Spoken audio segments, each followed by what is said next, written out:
Evening and welcome once again to Gaming Under the Influence. I'm Mike here with Alex, coming to you from GreenDragonCVR in Woodbridge to talk about video games. How are you, bud? I'm doing really good, man. How are you? Not so bad. I bet about halfway through Persona 5 at this point. I was going to say on the tail end, but that'd be a lie. Yeah, that's a big game. Yeah, it's a huge game. I think I got 60 hours in it, and I'm about halfway through. Yeah, that sounds about right. What about you? What are you playing right now? I've been playing Bloodborne 10 years later. I saw some of those bosses come up online, actually. Good job. Yeah, finally making my way through the Old Hunters DLC that I purchased it day one and then just basically got my ass kicked into oblivion and never touched it again. Yep. But here we are. Now I'm at the last boss of it and been enjoying it. But speaking of Souls-likes, I did put Persona down to pick up Black Myth Wukong when it came out yesterday, and I played a little bit of it. You just watched me do it before we started this video, and very impressed by it. You know, I'm not surprised that I like it, to be honest with you. I've been looking forward to this for a while because of where it's from, because of what it looks like, because of how the people who made it address Western journalists. Yes. All of these things appeal to me. A lot of good boxes ticked off on this one, for sure. Yeah, there was the stars were aligned, and I can't say I'm surprised with how fantastic it is. And don't take it from us. It sold already like 4.5 million copies. It's all over the news. If you found us on YouTube, you definitely know about this game. That's right.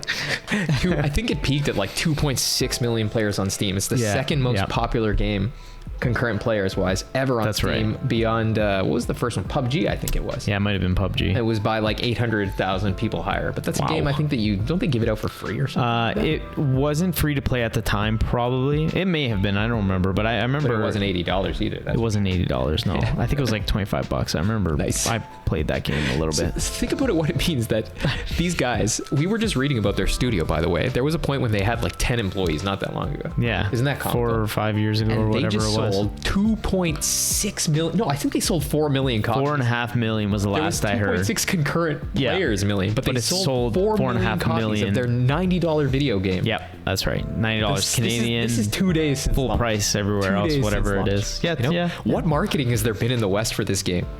You know?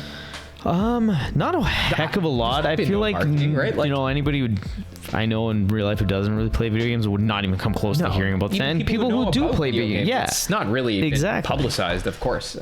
And note, a lot of the people playing it, of course, are from China. That's right. But it's been well received and purchased in the West too. I think I heard something like a third of the purchases or players are from the West, which is, again, it's a sizable portion, over 1 million of them, right? You find me a game that sells 1 million copies from the West, in the West, on the day it comes out, made even by a $1 trillion company, man. Incredible, right? Yeah. It's truly an incredible what we've seen happen. You know, if you've been following this industry, playing games for the past 20 years like we have, it was wild to see, for sure. It goes really against everything that, you know, they've been feeding us for the last so many years about of course, this not being a popular style of game, right? Well, I mean, self-evidently, it is a popular style. Yes.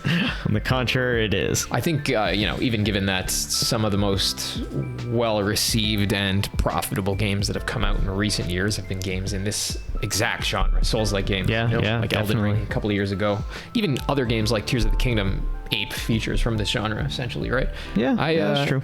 I think, you know, it's preposterous to say that single player games are going anywhere, and this clearly demonstrates that. It does, yeah. Don't you think too, the fact that it was received so well, the fact that it sold so many copies, the fact that it's doing this while Western studios are shuttering their doors, firing tens of thousands of people, reorganizing their businesses because they're not profitable. Even Square had to do that, actually. From what I understand, they had less profit than a couple of years ago, and they're forced to restructure and release their games on other systems and stuff. That's right. Yeah, they have to make some changes. What does this tell us, man? And like record low games like Suicide Squad, huge flops. Like games like Concord, games like Suicide Squad, built by companies 50 times the size of Game Science here. Yeah, there's like a couple hundred concurrent players. They made no money. I'm sure all of the studios involved in these projects they're not going to exist in a few years. Let's be honest.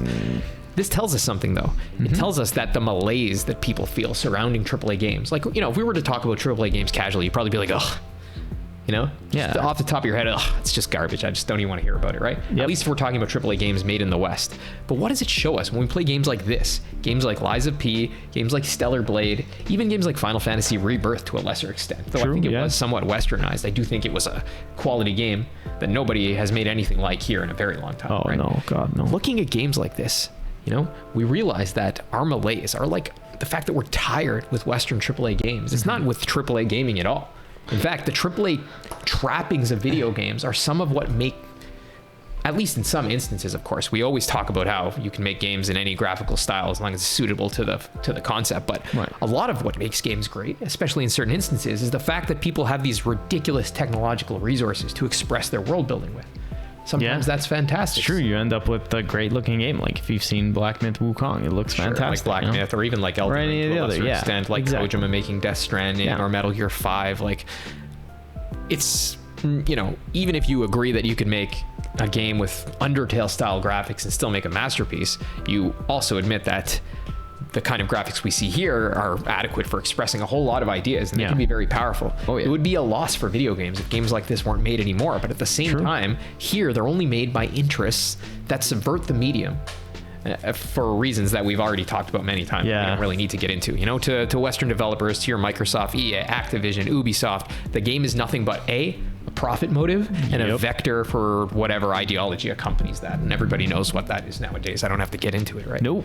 I think that these games, their quality in all of the cases I just mentioned, and the fact that in this case the game is doing so well financially, I think this illustrates that people are only tired of the way things are here, man. They love AAA games. They don't even mind paying $90. I bet the price could go up and everybody would still buy it before it even came out. Yeah, it's not they'd whine and complain, but they'd still buy it at the end of the day. If it's not quality, it's none of that stuff. It's the fact that people are tired of being sold profit motives with just cheap virtual skins draped on top of them. Ones which nonetheless are filled with hideous human beings who lecture you about things. Nobody wants digital storefronts. No, it's odious, right? Yeah. That's why people There's a lot of garbage on this side. Are not buying AAA games. That's why they're not buying live service games either, actually. Find the number of them that are succeeding, you know? Helldivers. And that one is pretty void of any of stuff. But that's it. That's the number the only of live service games that succeed for any substantial portion of time. Well, they all eventually die. Even Helldivers, as the most successful one, is already like dipping and kind of. Yeah, no, I understand for sure. It's just to say that it's absolutely not the. You'd be hard pressed to find as many examples of breakout success and financial success, incidentally, in live service as you do in AAA games in recent years. Yeah. Not only is the market more competitive, but the revenue stream is, you know, it's expensive to keep up, and it's expensive. Yeah. It's hard for you to make your money back just nickel and diming people that way. I think this shows that people are definitely not tired of paying full price for games. The only thing they're tired for is buying terrible games made by people in the West, infected by our way of looking at reality and our way of doing business, right? Yeah. And I feel like at the end of the day, it's like, as long as, you know, people are interested in, you know, something like reading books, reading novels, they'll be interested in playing single player games. It's so as long as AAA, I agree. Is pumping out cinema or anything like that. As long as they're pumping out games that, you know, are good and worth your time to play. We've talked about this before, but I think that like overt focus on, you know, profit motives, such that you no longer view that you're making an actual good. It destroys the product, you know, from the ground up. The thing doesn't exist as an independent thing with its own integrity that somebody else might want it, even in theory, right? It's you know, people into that it's hollow. It's like a movie set. There's nothing behind the outside of the building for you to walk into, right? Yeah. And I think playing a game like Black Myth, you know, the fact that it comes from China, not here, where people frankly look at most things radically differently. Not only economics, but human nature, how media relates to us as human beings, the kinds of things we should and should not depict in media, the way people should be depicted in media. Like, it takes one look. We don't have to get into that in too much detail, but it takes one look to realize this game is not made in the West. Yeah. Oh, yeah. It is not made in the West, buddy. Very obvious. Oh, man. Yeah.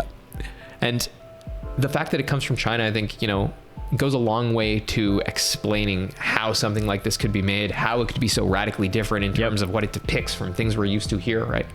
We should definitely celebrate and hope for more instances of cultures which differ from ours to a radical degree, producing art we can consume, you know? Yeah, and it's been the trend. I mean, this is we've been saying that we hope it continues this way, and we've gotten, you know, Lies of P from a studio in Korea, I believe, right? Two South Korean Souls. Then Stellar Blade, which was, you know, another still studio good. in Korea. I don't think it was as good, but it was still an excellent game, especially from who it was from. Like, it's something to celebrate. At the end of the day, this is not too dissimilar of a situation where you have a studio popping up in China, and hopefully, like we say every time, it will continue, right? With more of these kinds of studios pumping out these kinds of experiences, right? And as you break from Western orbit, I think probably Japan is closest in terms of its economic structures and cultures, especially the video game developers. They've been either based in the West or involved in the West for a long time. Yeah, they've been kind of moving towards the needle, towards the West. But they still manage to do things in a way that's different than ours, to say the least, right? Mm-hmm. Yeah, they kind of keep within their cultural norms a bit, right? Both because I think their capitalism is tempered by their, differing view of reality and human nature. It's not so easy for them to just look at things as pure commodities like we do. They have a different metaphysics operative, frankly. But I think that nonetheless, you see that kind of stuff like trickling into, Capcom or Square. For sure. Oh, yeah. Via, initiatives that we've heard about in the news and stuff like this, right? I don't think you'll ever have that problem in China, I doubt it, yeah. Where people, if anything, would be set on an antithetical posture in relation to all of those questions, right? Yeah. And, there's other funny instances too. I almost feel like this might be something we shouldn't mention, but have you guys ever seen, if you haven't, the juxtaposition of the promotional posters for Star Wars The Force Awakens, the American one versus the Chinese one? They just blatantly took him out. Are you serious? Yeah. Oh, he's still there. Oh, they made him wow. And we invoke this not to demonstrate that we care one way or another what kind of characters are in the movie, but because we can be sure on the basis of these kinds of things that the same kinds of ideologies are not governing the production of media outside of the West. So I guess, without getting into the grainy details of why these things are different, it's easy to say, like cultural expectations surrounding all of these things are radically different. And if you're tired of the way things are in the West, well, I don't think you have to worry about things coming out of places like China, South Korea.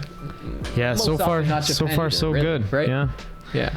Still getting good games out of Japan, that's true. Yeah. And now South Korea and China, apparently. So we welcome that. Yeah. So I think that, if the question is, what does the success of Black Myth Wukong show about the video game industry? I think it shows that people are in no way tired of AAA games or single player games or paying $90 for a game or any of that stuff. They're tired of Western junk. Yeah.